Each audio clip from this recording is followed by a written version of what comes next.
Bem-vindos ao Nuclear IA Alagoas, o primeiro canal de podcast sobre medicina nuclear, criado por médicos nucleares, usando diversas ferramentas de inteligência artificial, dedicado a todos os que querem explorar os segredos e avanços desta fascinante área da medicina.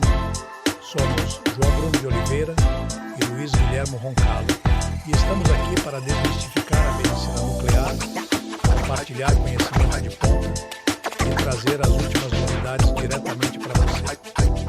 Imagine um espaço onde a inteligência artificial se une à expertise médica para criar conteúdo claro, preciso e acessível. Aqui vamos falar desde os princípios básicos até as tecnologias mais avançadas, como o PET-CT, terapias com radiofármacos e diagnósticos de precisão. Quer você seja um profissional da saúde, um estudante ou simplesmente alguém curioso sobre como a medicina nuclear está revolucionando o diagnóstico e o tratamento de doenças, este é o lugar para você.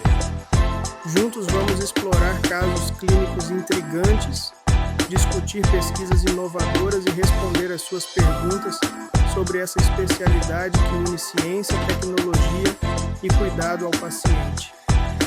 Então prepare seus fones de ouvido, porque no Nuclear IA Alagoas, a medicina do futuro está ao seu alcance. Vamos começar essa jornada? Aperte o play, inscreva-se no canal e junte-se a nós nesta aventura pela medicina nuclear, porque aqui, conhecimento e inovação andam de mãos dadas. Olá e sejam muito bem-vindos de volta ao Nuclear IA Alagoas. No episódio de hoje, vamos sair um pouco da medicina nuclear. Vamos falar sobre sarcopenia, a perda de massa e força muscular que afeta milhões de pessoas, especialmente com o envelhecimento. Bem-vindos ao nosso mergulho profundo de hoje. Vamos falar de sarcopenia. É aquela perda de músculo e força que acontece com a idade, sabe? Mas olha só, agora não é só vista como coisa da idade. É reconhecida como uma doença mesmo, com código internacional e tudo, o CID-10M62.84. A gente se baseou num guia clínico bem focado em diagnóstico, principalmente usando a tecnologia DEXA, sabe? Aquela da densitometria óssea. Nossa ideia aqui é entender o que é a sarcopenia, por que ela ficou tão importante clinicamente e como a DEXA entra nessa história. Vamos lá desvendar isso? Então, essa mudança de parte normal de envelhecer para doença oficial, com código e tudo, é um passo grande. O que motivou isso? Olha, foi uma avalanche de pesquisa, né? Mostrando uma ligação muito forte entre essa perda de músculo mais rápida e, bom, consequências bem sérias. Quedas, fraturas complicadas, a pessoa perder independência, sabe? Ficar mais tempo internada e até um risco maior de morrer. É como se fosse uma falência do músculo.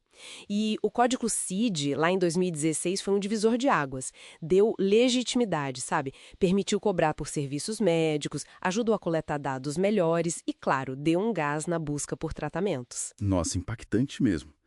Mas assim, como é que a gente diferencia a sarcopenia de, sei lá, outras coisas, tipo fragilidade ou aquela caquexia que dá em doença grave? Ótima pergunta.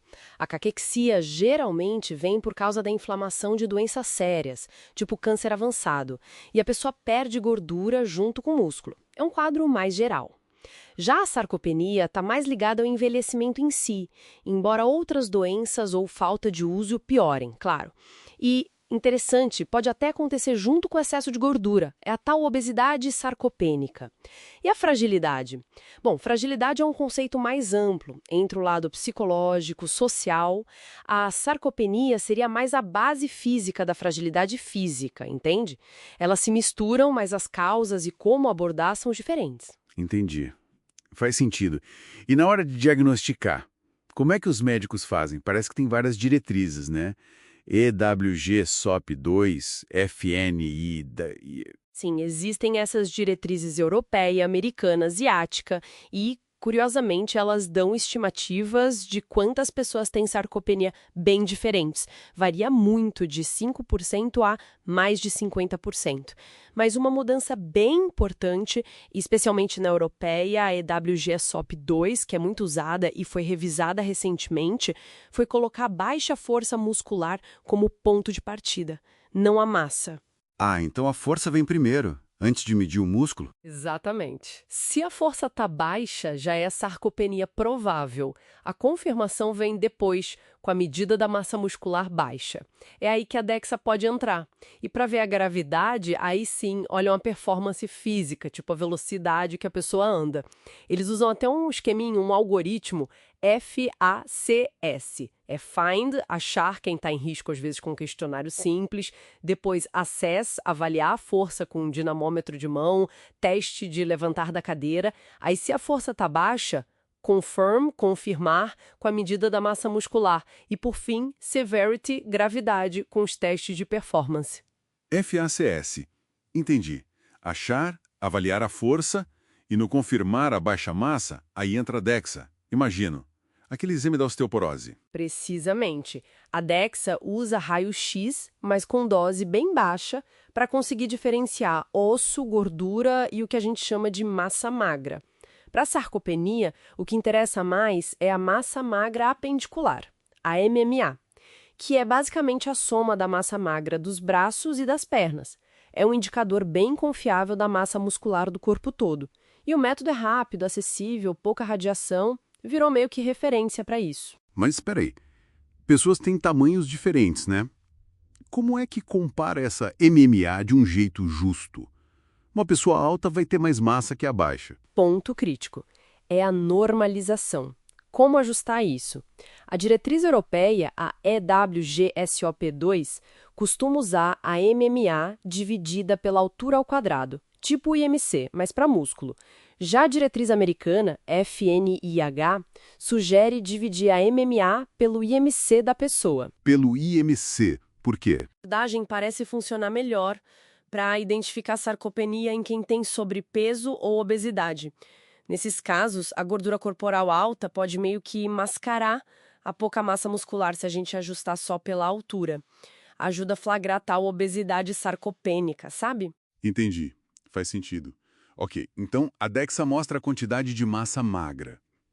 Mas isso é tudo que importa? É só ter pouco músculo? Não exatamente. Primeiro, o que a DEXA mede como massa magra não é 100% músculo puro, tá? Tem pele, água, tecido conjuntivo ali no meio. E o mais importante, a DEXA não mede a qualidade desse músculo. Por exemplo, se tem muita gordura infiltrada nele, a mioesteatose, isso afeta demais a força, a função. Outros exames, tipo tomografia ou ressonância, até veem isso melhor, mas não são práticos ou baratos para usar sempre para isso. Por isso que o resultado da DEXA, a quantidade de massa, tem sempre que ser visto junto com os testes de força e de performance física. A massa sozinha não diz tudo. Certo. Então, para quem faz o exame, na prática, o que a pessoa ou o médico devem procurar no laudo da DEXA pensando em sarcopenia? Bom, tem que achar a MMA, a massa magra apendicular. Aí, calcular o índice seja dividido pela altura ao quadrado ou pelo IMC e comparar com os valores de referência da diretriz que se está usando. Por exemplo, a EWG-SOP2 tem cortes específicos para homens e mulheres para MMA sobre a altura ao quadrado. Mas olha que interessante. No mesmo laudo da DEXA, geralmente tem outras informações valiosas. A gordura visceral, aquela VAT da barriga, e a densidade óssea, a DMO. Se a VAT está alta e a MMA está baixa, pode ser obesidade sarcopênica. Se a DMO está baixa e a MMA também está baixa, pode ser osteosarcopenia. E essas duas condições juntas indicam um risco bem mais alto para a pessoa. Perfeito. Então, resumindo o nosso mergulho, sarcopenia é doença séria, real. O diagnóstico agora começa pela força, não pela quantidade de músculo. A DEXA é a ferramenta para confirmar a baixa massa muscular, medindo a MMA, mas não vê a qualidade, e precisa ser interpretada junto com testes de função. E o jeito de normalizar essa massa por altura ao quadrado ou por IMC importa, principalmente se a pessoa tem obesidade. Exatamente. E esse diagnóstico mais completo, com estadiamento provável, confirmada, severa, ajuda a direcionar o tratamento. E na hora de acompanhar, de ver se está melhorando, o foco tem que ser muito na função. A força está melhor, a pessoa está andando mais rápido. Isso muitas vezes diz mais sobre a qualidade de vida do que só o número da MMA na DEXA. E, para a gente pensar um pouco mais, se a DEXA mede bem a quantidade, mas não a qualidade do músculo, como essa infiltração de gordura que você falou, que outros fatores, talvez meio invisíveis para a DEXA, podem estar mexendo com a força e a função do músculo enquanto a gente envelhece? E mais ainda, como é que a gente poderia começar a medir essas coisas melhor no futuro de um jeito mais acessível? Fica aí a reflexão.